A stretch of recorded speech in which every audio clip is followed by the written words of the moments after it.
I didn't think I'd be making this topic into a video, but it seems like there's a lot of confusion surrounding the debate. Recently, I've seen people arguing about it in the comment section of one of my previous videos, so I thought it was time to put it to rest once and for all. Now, let's dive into something I think we can all agree on, the Cell Saga. It's arguably the best arc in Dragon Ball, filled with some of the most iconic and impactful moments that define the series as a whole. The pinnacle of this saga, without a doubt, is Gohan's transformation into Super Saiyan 2. That moment not only cemented Gohan as a fan favorite, but also stood to be one of the most emotionally charged scenes in anime history. But let's not forget this saga wasn't just about Gohan.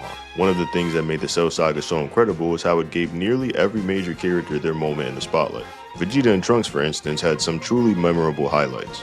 Trunks' arrival and revelation about the android threat immediately set the stage for the arc, while Vegeta showcased his relentless drive to surpass his limits, finally achieving Super Saiyan. Entering the time chamber first gave Trunks and Vegeta a clear advantage, and they were the first to unlock the advanced forms of Super Saiyan, specifically grades 2 and 3. These forms were crucial stepping stones in their growth, even if they came with limitations. What's fascinating though is how their relationship played out during this time. Trunks later reveals that they didn't train together as much as they trained separately. Vegeta, being the prideful warrior he is, rarely wanted to collaborate or work as a team. Instead, it's clear that their training sessions were more about individual growth, with moments of silent acknowledgement when they sensed each other growing stronger. We even get to see Trunks' recollection of their time in the chamber. Vegeta's disdain towards working with Trunks is apparent. It's almost as if Vegeta saw it as competition rather than teamwork. Despite this, there's a subtle implication that Vegeta was still aware of how powerful Trunks was becoming.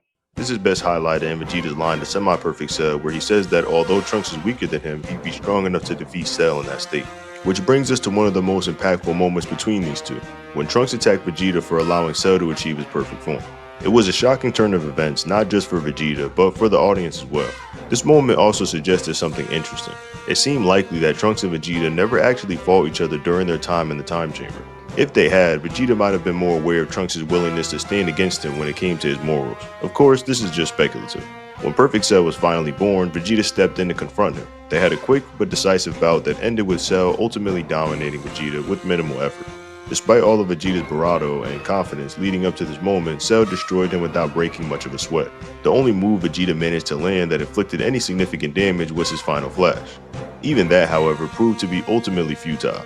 While this move caused some hype both in-universe and for viewers, it was far from enough to turn the tide. Yet, despite witnessing this devastating failure firsthand, Trunks remained confident that he was still stronger than Vegeta. Now, this confidence alone doesn't prove anything, but it's worth noting and keeping in mind as we continue. After Cell knocks Vegeta out, Trunks steps in to take over. It's here that things get interesting. Trunks transforms into Super Saiyan Grade 3, also referred to as Ultra Super Saiyan, a form that significantly increases his muscle mass and power. When Trunks unleashes a bit of his power against Cell, the gap between him and Vegeta starts to become more apparent. But before diving deeper into who's stronger, it's important to address Grade 3 itself. This transformation provides a massive boost in raw strength, far exceeding Grade 2, but it comes at a cost: the speed. The bulky muscles of Grade 3 significantly reduce mobility, making it impractical in a real fight against a fast opponent. Now, here's where I think some of the confusion comes from. Many argue that whatever Trunks could do with Grade 3, Vegeta could do also if he wanted, but chose not to because he's a smarter, more experienced fighter. This claim is partially correct, but it's also partially wrong. When Cell senses Trunks during their encounter, he openly acknowledges that Trunks has a significant amount of hidden power buried within him, even stating that he is very strong. This is an important detail to consider, as it comes before Trunks unleashes what he calls his full power, which is simply him maximizing his Grade 3 transformation to its limits. Compare this to Cell's fight with Vegeta. At no point during their battle does Cell ever refer to Vegeta as very strong, or strong in general. Not even after Vegeta lands the final flash, a move hyped up to be his ultimate attack, does Cell grant him any level of acknowledgement.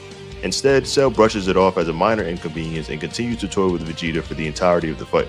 This, in my opinion, pretty objectively confirms that even before Trunks buffed up to the point where he couldn't touch Cell, he was still stronger than Vegeta. Not to mention, the chapter is called Super Trunks Surpasses His Father in the manga, ironically enough. And remember, this is before Trunks fully buffs up and can't touch Cell. Now, before we move on to the second part of this video, I want to make a clear distinction. This is Ultra Super Saiyan Trunks, and this is Grade 3 Trunks. Yes, they're both Trunks in Grade 3, but there is a difference. This is the Trunks that gets the strong potential statements and the Trunks that's still not too slow enough to fight Cell. This Trunks over here is Grade 3 Trunks, the form mocked for its insanely low speed and the form all the Saiyans can do if they wanted, including Cell. Okay, now that we made that clear, let's proceed.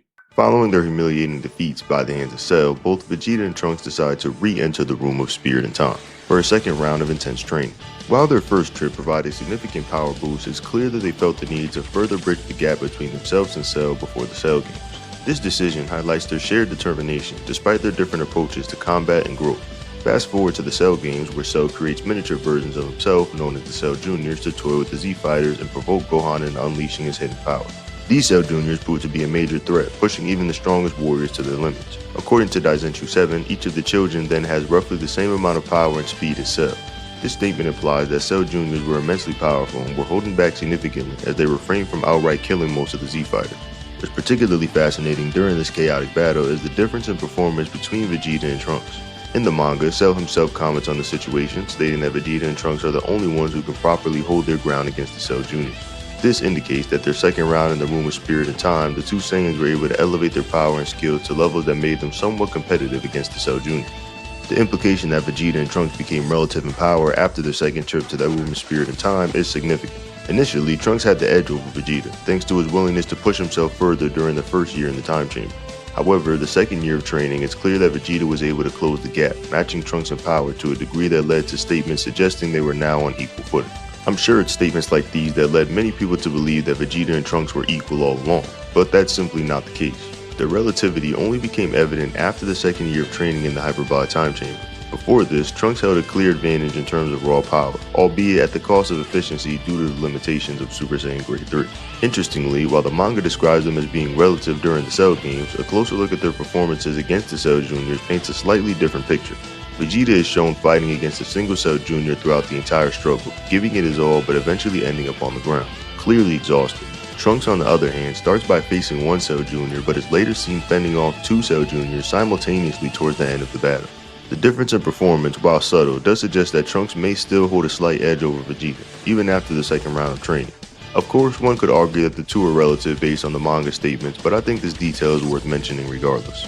So, there you have it. In my opinion, Vegeta vs. Trunks isn't a close fight. If you're talking about part 1 of the Cell Saga, where they're fighting Cell before the Cell game, then I would say yes, Trunks is stronger than Vegeta by a good margin. The statements made by Cell, Krillin, and himself is more than enough proof.